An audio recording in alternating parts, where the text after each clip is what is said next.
Vampiros malvados, sedentos por sangue, violentos, arrogantes e alguns um tanto melancólicos. É esse o universo criado por Anne Rice. A dica de leitura de hoje é Entrevista com o Vampiro, da maravilhosa Anne Rice. Então, bafônicos, vamos para mais uma dica de leitura. Eu estou com o mesmo figurino da dica passada, porque tá difícil comprar roupa nova, porque eu gravei os dois vídeos no mesmo dia, gente. Então releve, deixa estar, tá bom? Mas a gente está usando o minimalismo, né? Quanto menos roupa você consumir, melhor.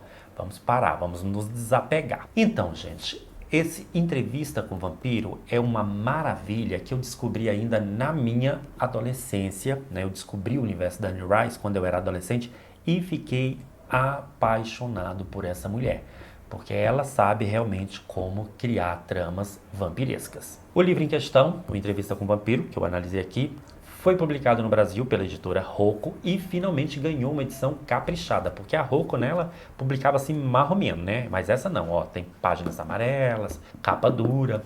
Então, finalmente um livro decente e que a Anne Rice sempre mereceu, né, Dona Rocco? Esse livro faz parte no início de uma trilogia chamada Crônicas Vampirescas, tá certo? Que é formado pelo Entrevista com o Vampiro, o Vampiro Lestat e a Rainha dos Condenados. É assim que ela estabelece o seu universo. Depois ela vai expandindo com outros livros que vão seguindo uma sequência não cronológica. Mas se você ler esses três, você já vai entender. Se bem que se você ler os três, você vai querer ler todos os outros. E é o que eu estou fazendo. Eu li Anne Rice na minha adolescência e agora resolvi revisitar a obra da autora na ordem de publicação. Quero ler todos. Não sei se vou ler os livros sobre Jesus, né, gente? Porque essa é a fase dela cristã aí, não me conquistou muito, não. Eu prefiro a fase dela satânica, vampiresca. Então, Entrevista com o Vampiro é justamente isso. Uma entrevista com um vampiro, óbvio. E o vampiro em questão é o Louis, um rapaz de Nova Orleans, um fazendeiro de Nova Orleans, que estava vivendo um momento ali em 1700, um momento terrível na sua vida, porque ele tinha perdido o irmão, então ele estava num processo depressivo, que naquela época não era depressão, né, gente? Aquela melancolia toda que a gente sabe que seria uma espécie de depressão, e querendo morrer e tal, porque tinha perdido o irmão. E aí ele encontra a morte, mas ele encontra a morte de uma maneira diferente. Ele a encontra através de um cara chamado Lestat. Lestat é um vampiro antiquíssimo e que estava ali por New Orleans e vendo o Louis e o dinheiro, né, que o Louis tinha, toda a fortuna, ele pensa, preciso daquele rapaz. Porque o Lestat ele ainda está com o pai, que ainda é humano e está bem velhinho, e ele fica levando o pai para ficar de lugar em lugar. Então ele precisa de um bom lugar para deixar o pai e tal. E vendo que o Louis é um fazendeiro de posses, ele pensa, vou me aproveitar dessa situação. Então uma noite, ele transforma o Louis em vampiro também. E os dois formam ali uma dupla bem improvável. O Lestat é um vampiro clássico, ele adora matar, ele é um assassino nato, tá? Então para ele não tem nenhum problema em sugar o sangue das outras pessoas.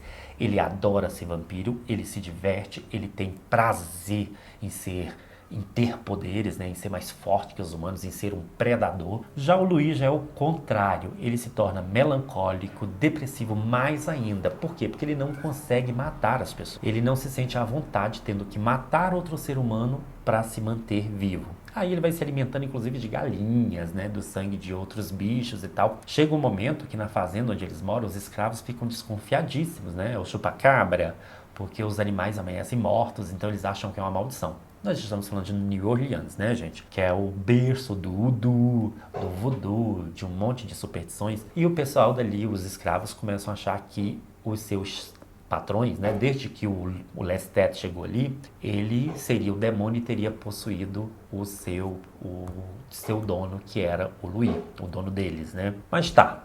Os dois vampiros continuam ali a sua vidinha até que surge uma terceira figura na história e que é uma figura interessantíssima, chamada Cláudia. A Cláudia é uma menina que estava morrendo durante o surto de peste que teve ali na cidade. Ela tem 6 anos e ela acaba sendo salva pelo Louis.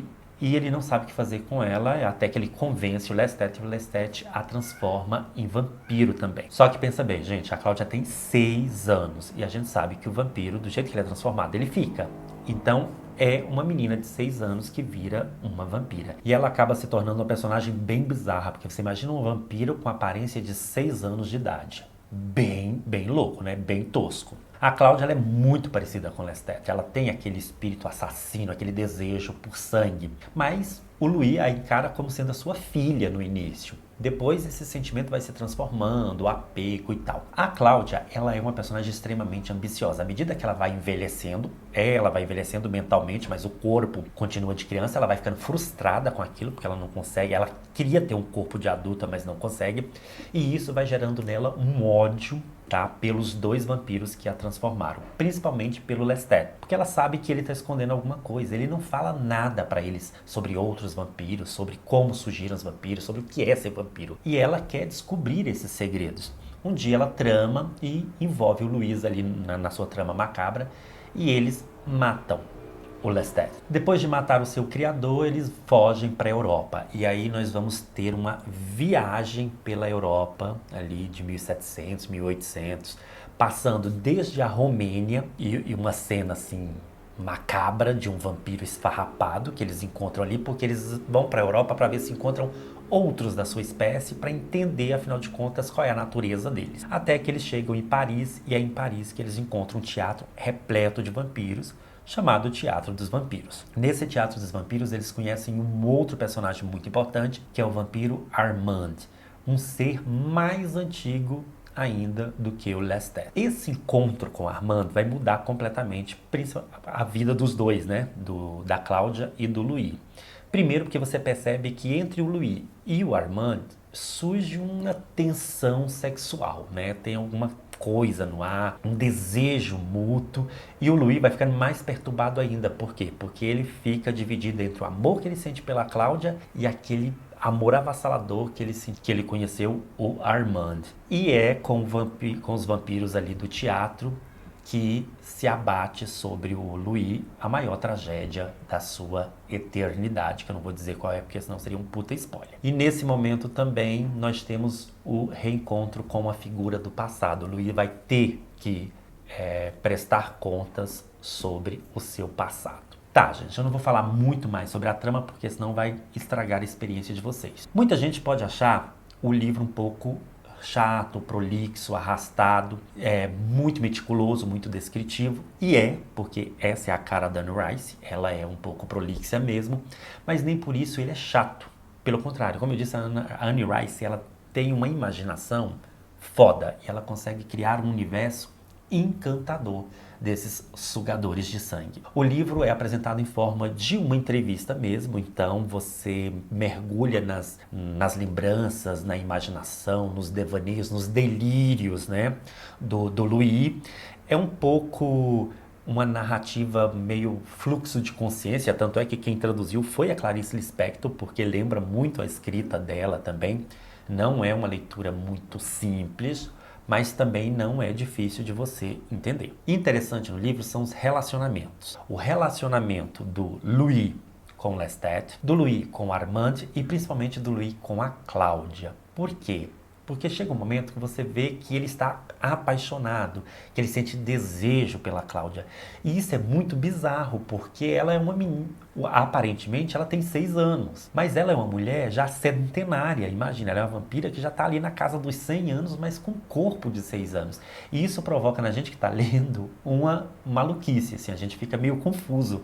Porque você imagina aquele homem sentindo desejo por um corpo de 6 anos, mas ao mesmo tempo a mente daquela criança, que não é mais criança, é uma vampira malvada, perversa e muito ardilosa.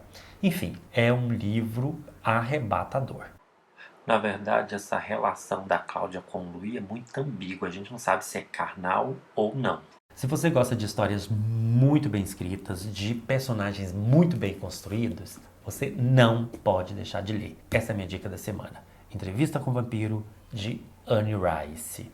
Ok? O livro foi adaptado para o cinema, né? E nós temos, você pode achar aí o filme Entrevista com o Vampiro. O Tom Cruise faz o Lestat, o Brad Pitt faz o Louis, o Armand é o Antônio Bandeiras novinho também. E a Cláudia, quem faz é a Kristen Dunst. Acho que foi o primeiro papel dela no cinema. Ela era, né, picorrucha e tal. Há muita diferença, tá, gente? Existem umas diferenças bem substanciais entre a história do livro e o do filme. Mas o filme é espetacular também. Uma belíssima de adaptação. Que a Anne Rice trabalhou no roteiro, né? Então ela conseguiu pegar toda a essência do livro. Ela teve que modificar, porque daí deve ser uma coisa de produtora e tal. Modificou algumas coisas da história, mas o essencial está ali muito bem. Mas isso não substitui a experiência de ler o livro, porque esse livro é fodaço. Então essa é a minha dica de leitura da semana. Se você já leu Entrevista com o Vampiro ou assistiu ao filme, comente aqui embaixo o que você achou, qual é a sua personagem predileta e essas coisas todas. Se inscrevam, indique esse vídeo para os seus amigos, voltem mais vezes e é isso. Tchau, até a próxima.